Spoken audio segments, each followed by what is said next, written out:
Hey, what's up, everybody? Welcome into a brand new episode of the Smoke Break College Football Podcast here on a Thursday with you on Tuesdays and Thursdays. And if you are just joining us for the first time, or maybe you've been around a little bit and you want to support the show, please hit that like and subscribe. We would appreciate it. I'm Craig Smoak, got Garrett Ross behind the scenes as always. And being a Thursday, it's time to look ahead to the weekend that is upcoming here, week number 11, already to the final month of the regular season, and coinciding this week with the first release of the official college football playoff rankings. The initial edition, the scene setter, I guess, if you will, drops earlier this week and has everybody a buzz about the brackets and the seedings and things of that nature, although nothing too controversial, nothing too out of bounds, nothing too much of a lightning rod that people are pulling their hair out just yet, but we can expect that will probably occur moving forward. This one, though, this first initial rankings,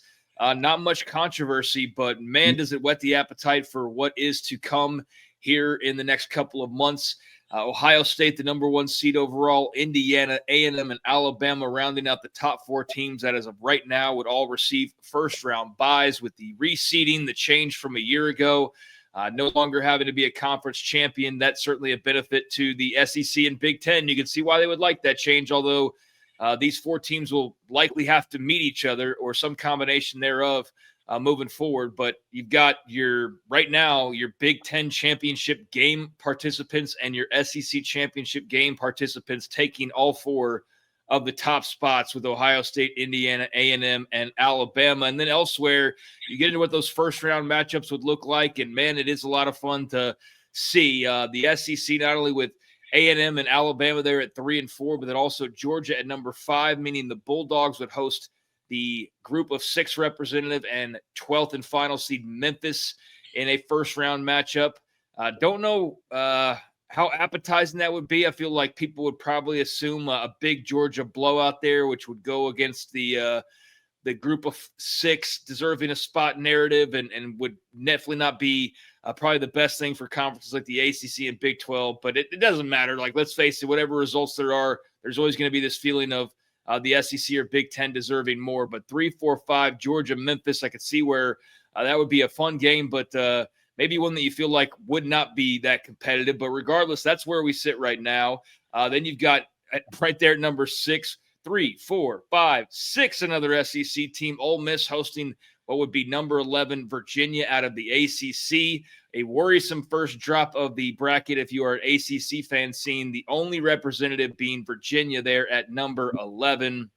But that's what you have as well. Number 6, Ole Miss, number 11, Virginia. That'd be played obviously down in Mississippi. Then you've got number 7, BYU, representing the Big 12, their highest seed and one of 2 seeds, taking on Notre Dame, with the winner moving on to face Indiana. That game would be in Provo. That would be an incredible scene, Fighting Irish and BYU in Provo, with the winner advancing to meet the Hoosiers. So I'd be all for that one. And then also checking in for the Big 12 there at number 8, hosting number 9, Oregon and Lubbock, the way things are set up right now, would be the Texas Tech Red Raiders. So Red Raiders and Ducks, that would be sure to be an explosive game and a really fun matchup. Winner would go on to face number 1, Ohio State. So that's where we are right now. Things will certainly change. But again, not a lot of controversy with this bracket.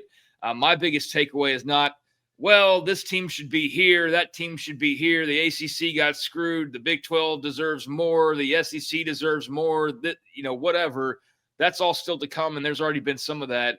But my first initial impressions on the playoff release this week is just how much fun this is going to be. And I understand there's still very much a crowd of people that do not like this format, that do not like the state of things, and that are not super excited about it. Well, they can have their fun doing something else, I guess, because I see this and I do get excited by it. And college football has changed for better and for worse, but this 12-team playoff, it's something that's still taking some getting used to, but it's something that I find very exciting and certainly is keeping me a lot more invested, just overall big picture, and paying attention to more teams than I have in most any other year covering college football. So from that standpoint, I do like the 12-team playoff.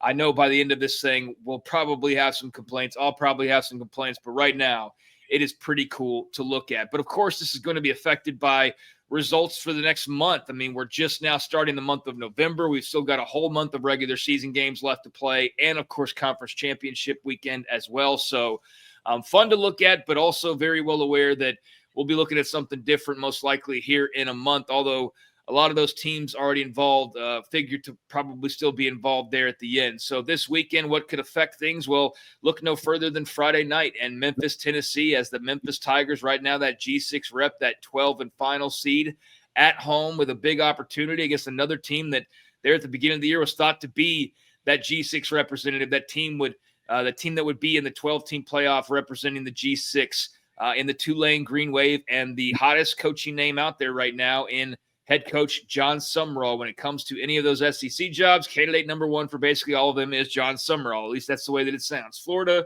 they want John Summerall. Well, actually, they want Lane Kiffin. But if they can't get Lane Kiffin, they want John Summerall. LSU, they want John Summerall. Auburn, they love John Summerall. Arkansas is not going to get John Summerall, but guess what? They'd love to get John Summerall.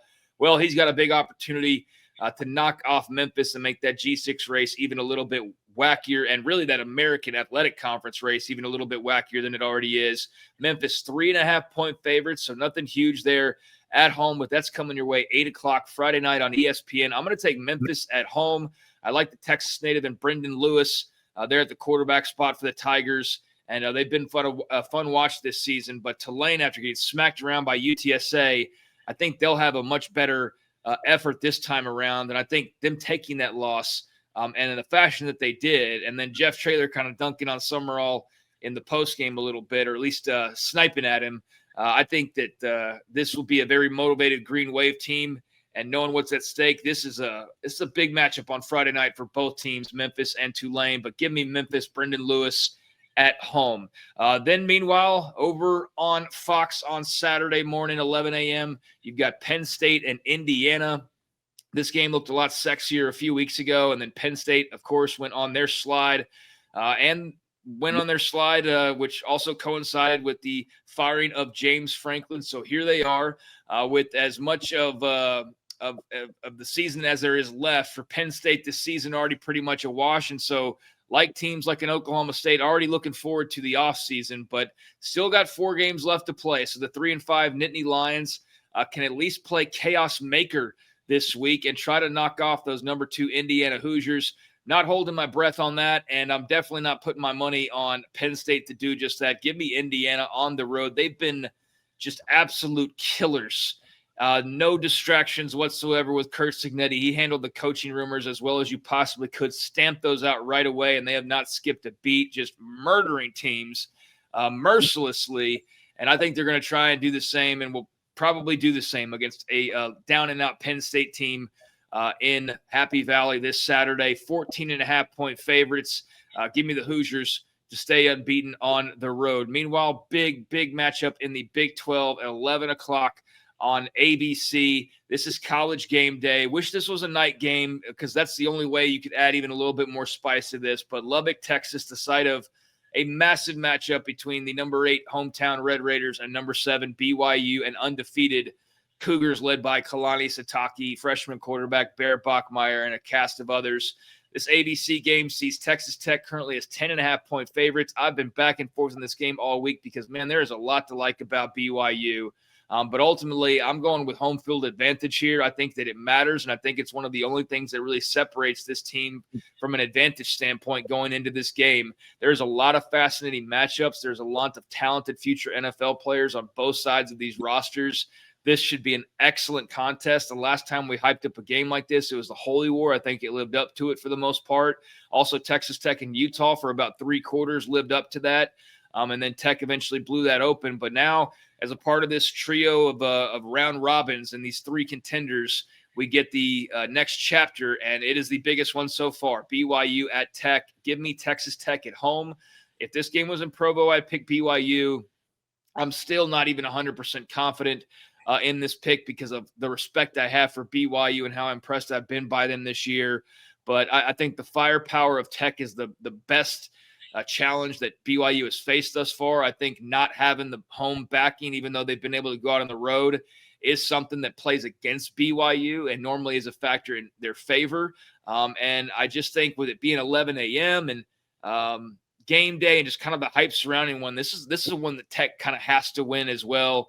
From also the standpoint of they really can't eat another loss already having one, whereas BYU undefeated has a little bit room for error. Now, that's not going to make them play any less hard, but I do think it puts a little bit more urgency on the side of Texas Tech. You just hope they don't hyperventilate with all the pressure of hosting and having to win and this and that. But BYU, cool and calm. They are going to be formidable, and I would not be shocked at all if they walked out of Lubbock with the win.